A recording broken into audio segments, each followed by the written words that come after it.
Hi, good morning. Welcome to sandu rosare life, our YouTube channel.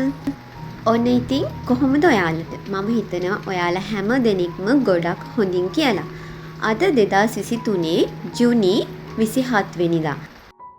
ඊයේ ජූනි 26 වෙනිදා. ඉතින් මීට අවුරුදු දෙකකට කලින් ජූනි 26 වෙනිදා මගේ අම්මගේ අම්මා. ඒ කියන්නේ මගේ ලොකු අම්මා අපි අතරින් වෙන් වුණා.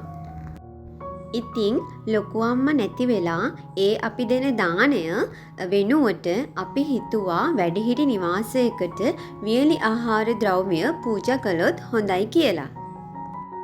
අපි හැමෝම කතා වෙලා අපි තෝරගත්තේ ලන්සිගම ජෝසප් වැඩිහිටි නිවාසය. කලින් දවසේ ගිහිල්ලා මමයි මගේ මහත්තයයි සියලුම දේවල් කතා කරගෙන ඇවිත් තිබුණේ. ඉතින් අද තිබුණේ අපිට මේ වියලි ආහාර ද්‍රව්‍ය ගෙනීම් බාර දෙන්න. මොකද 26 වෙනිදාට අදාළ පූජාව ලොකු අම්මා වෙනුවෙන් ඒගොල්ලන් පවත්වලා තිබුණේ. මේ වෙනුවෙන් මගේ අම්මා, මගේ මහත්තයා, එතකොට මගේ මාමා, ඒ වගේම මගේ පුංචි සහ මගේ හොඳම යාළුවා ගොඩාක් උදව් කළා. මේ ඉන්නේ අපි වැඩිහිටි නිවාසයට ලං කරලා. ඉතින් මම ලොකුවට වීඩියෝස් කරේ නම් නැහැ. වීඩියෝස් කරගත්ත ටික තමා මම ඔයත් එක්ක මේ විදිහට ෂෙයා කරගන්නේ. මම ඇතුළු හැමෝම මේ විදිහට වියලි ආහාර ද්‍රව්‍ය ප්‍රදානය කරන්න කතා කරගත්තේ මගේ ලොකු අම්මා ඇතුළු අපි අතරින් වෙන්නුන අපේ ෆැමිලි එකේ හැමෝටම පින් අනුමෝදන් වෙන්න කියලා.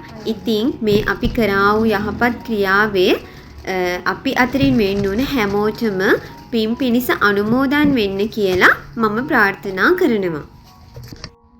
ඉතින් දැන් අපි මේ යන්න තමයි පිටත් උනේ. මේ අවස්ථාවට සහභාගී වුණේ නම් මමයි මගේ මහත්තයයි මගේ මාමගේ පුතායි මාමගේ දුවයි. පුංචිගේ ෆැමිලි එක කුරුණෑගල ඉන්න නිසා එයාලට නම් එන්න බැරි වුණා. Hi guys. ඉතින් ඔන්න ගෙදර ආවා. ගෙදර ආවට පස්සේ දැන් මට තියෙනවා උයන්න. ඉතින් උයන්නත් කලින්ම මුලින්ම කරන්න ඕනේ මොනවා හරි කන්න. මොකද පොඩි බඩගින්නක් තියෙනවා. අද බ්‍රෙක්ෆාස්ට් ගත්තේ නැතුවයි එළියට ගියේ. ඉතින් හැමෝම එළියෙන් කල්ම කියලා හිතාගත්තත් එක එකරන්ට තියෙන රාජකාරීත් එක්ක ඇත්තටම බ්‍රෙක්ෆාස්ට් ගන්න බැරි වුණා. හැමෝම වැඩවලට ගියා. ඉතින් ඔන්න මම හදාගත්තා කොෆි එකක්. ඒත් එක්කම චීස් ගාලා ක්‍රීම් එකක් දෙකකුයි කේක් කෑල්ලකුයි. මම ආසයි ගොඩක් බඩ පිරෙන දේවල් වලට වඩා මෙන්න මේ වගේ චූටි චූටි දේවල් කන්න.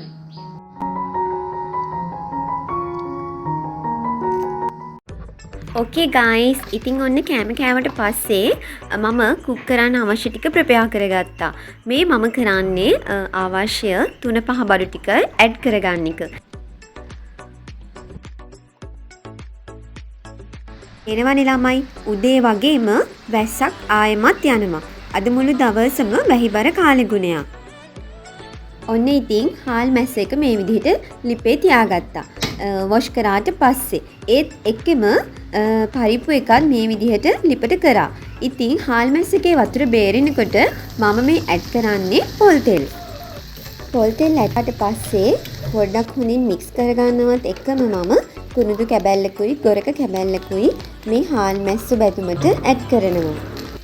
ඔයාලා බලනවා ඇති මම නිතරම කරවල බැදුම් හදනවා පෙන්නන්නේ ඇයි කියලා. ළමයි මම ඇත්තටම චිකන් කන කෙනෙක් නෙමෙයි.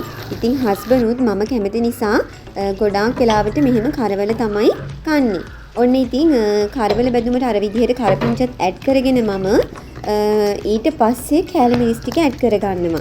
ඉතින් කැලරිස් ඇඩ් කරගෙන ඒත් එක්කම ලුණුත් ඇඩ් කරගෙන අපිට පුළුවන් මේක මික්ස් කරගන්න.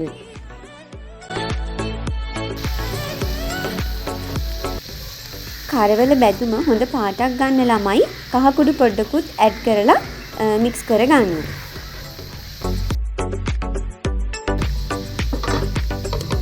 මේ වෙනකොට පරප්පු එකත් හොඳට තැම්මිලා තියෙන්නේ ළමයි. ඉතින් ඊට පස්සේ ඔයාට පුළුවන් මිටිකිරි ඇඩ් කරගෙන හොඳට කලවම් කරගෙන හොද්ද නටනකම් තියලා බා ගන්න පුළුවන්. කවුරුත් ඉතින් හොඳටම රසටම හදන්න දන්න හොද්දනේ පරිප්පු හොද්ද. එහෙම නේද?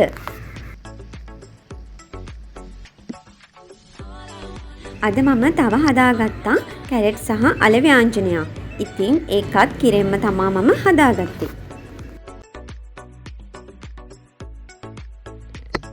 ඊට පස්සේ ඉතින් ඔන්න මම වොෂ් එකක් දාගත්තා. වොෂ් එකෙන් පස්සේ නම් මම වීඩියෝ කළේ නැහැ. මේ වෙනකොටත් ඇති වෙලාව 3:00 විතර. ඉතින් අද අපි ලන්ච් එක ගඳින් ගොඩාක් පරක්කු වුණා. අද මගේ vlog එක බලපු ඔයාලා හැමෝටම ගොඩාක් ස්තුතියි. ඒ වගේම subscribe කරන්න අමතක කරන්නත් එපා. හැමෝටම ගොඩාක් ආදරෙයි. bye.